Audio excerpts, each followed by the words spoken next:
Jamner, a small city in Maharashtra's Jalgaon district. The kind of place where crime usually means a petty land fight or a scuffle between political rivals. The sort of place you imagine to be calm, predictable, safe.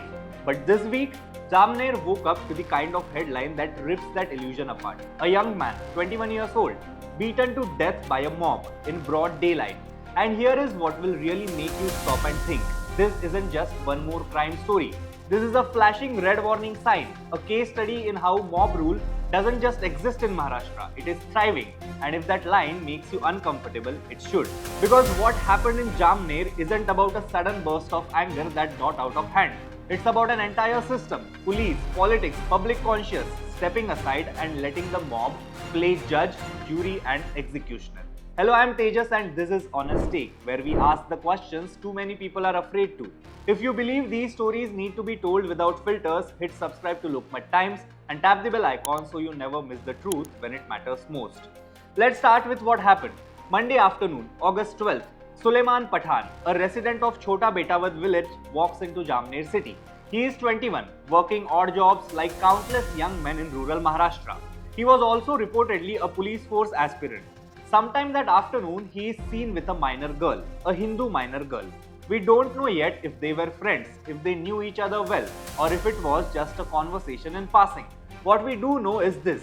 Some locals decided that was enough to brand him a suspect in what is now the go-to accusation in communal flashpoints, the so-called love jihad.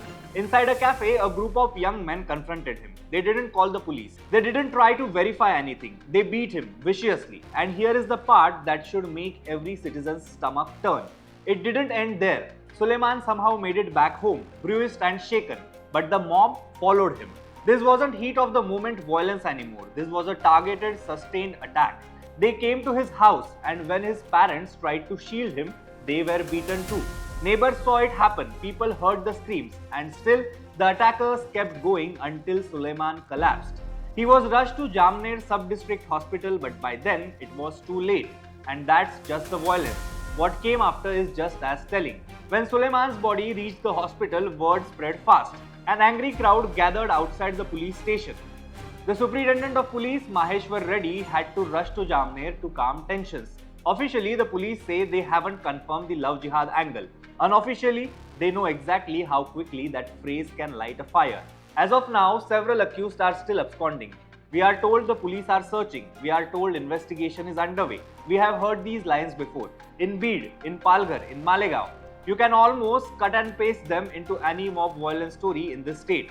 Let's talk about what this really means, because this is not just about Suleman.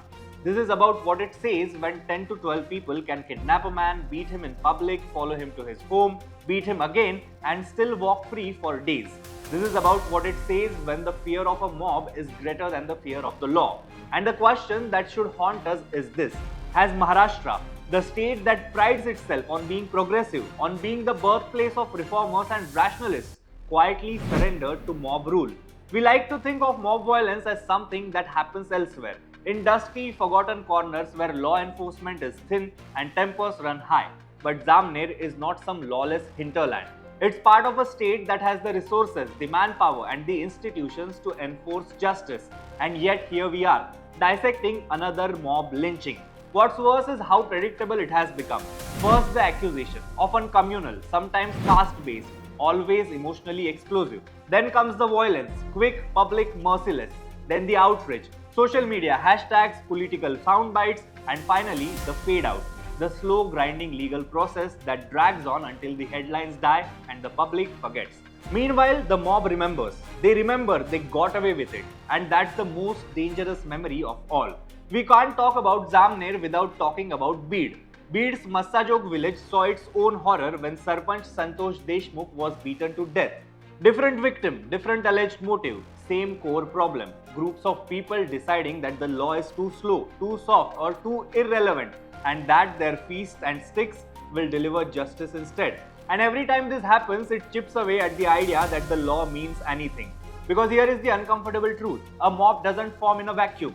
It forms in a place where people believe they can act without consequences, where they believe the police will arrive too late or investigate too slowly, where they believe the state will look away, especially if the target belongs to the right religion, caste, or political camp. This isn't just about Suleman's death, it's about the erosion of the most basic promise a democracy makes to its people, that your safety is not dependent on the mood of the crowd, that your life isn't negotiable depending on who is shouting the loudest outside your door. Maharashtra's government needs to decide right now. Is it going to be a state where the law is the highest authority, or one where a mob gets to set the rules? Because the in-between space we are in right now is lethal. And to those watching who think this story doesn't affect them, ask yourself this. If a mob can decide Suleman's fate today, what makes you think they won't decide yours tomorrow? That's all for today's Honest Take with me, Tejas. Until next time, stay sharp, stay curious, and never stop asking tough questions.